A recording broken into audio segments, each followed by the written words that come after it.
Kami dari Satuan Binmas Noken akan menyambangi dan mengunjungi Bapak Boni Telenggen. Beliau adalah mantan simpatisan KKB di bawah kepemimpinan Lekagak Telenggen. Beliau sekarang sudah kembali ke NKRI.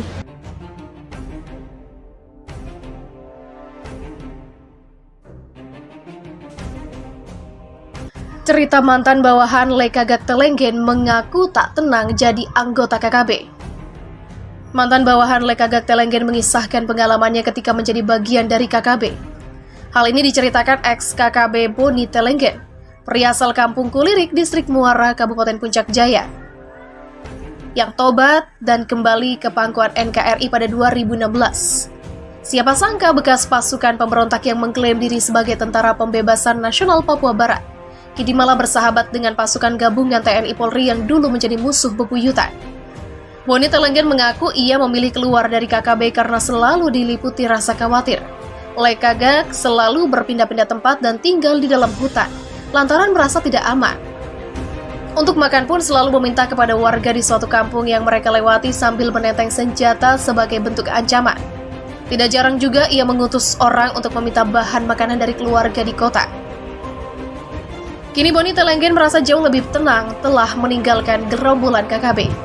Ia bisa hidup lebih layak, tak khawatir ketika bertemu pasukan TNI Polri. Malahan ia mendapat perhatian khusus dari personel Satgas Binmas Noken. Kali ini anggota Polri itu memberikan paket sembako untuk Boni dan keluarga. Selama ini KKB Papua dianggap sebagai kelompok teror yang meresahkan.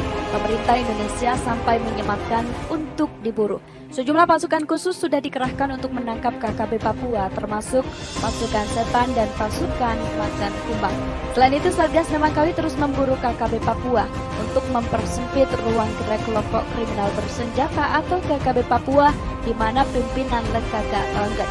Menurut laporan Tribun News pada Senin 17 Mei 2021, 3 anak buah Lekagak Telenggen sudah ada yang menyerahkan diri.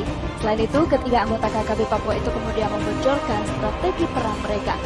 Dikatakan 3 orang tersebut berinisial YAW 34, MM 17, dan OM 41. Mereka menyerahkan diri kepada aparat TNI Satgas Unit 715 FTL saat melakukan patroli keamanan Kampung Tanah Merah. Ketiga anggota KKB Papua ini bocorkan rencana mereka untuk berperang dengan Indonesia. Kelompoknya disebut sudah menyusun rencana melawan TNI Polri untuk bertahan hidup.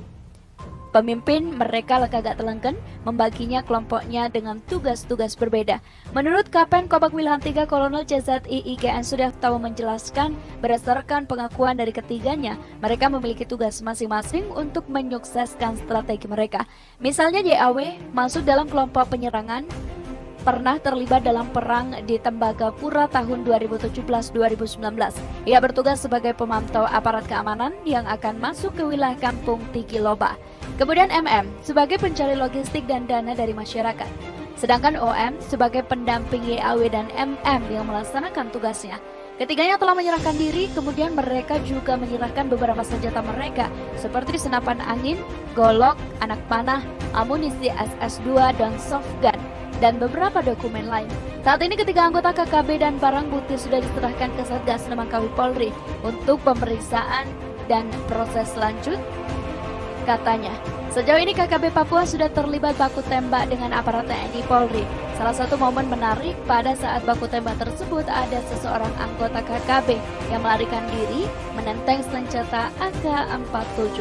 Peristiwa itu terjadi dalam baku tembak antara Satuan Tugas Nemangkawi dan KKB kelompok Lekagak Telenggen.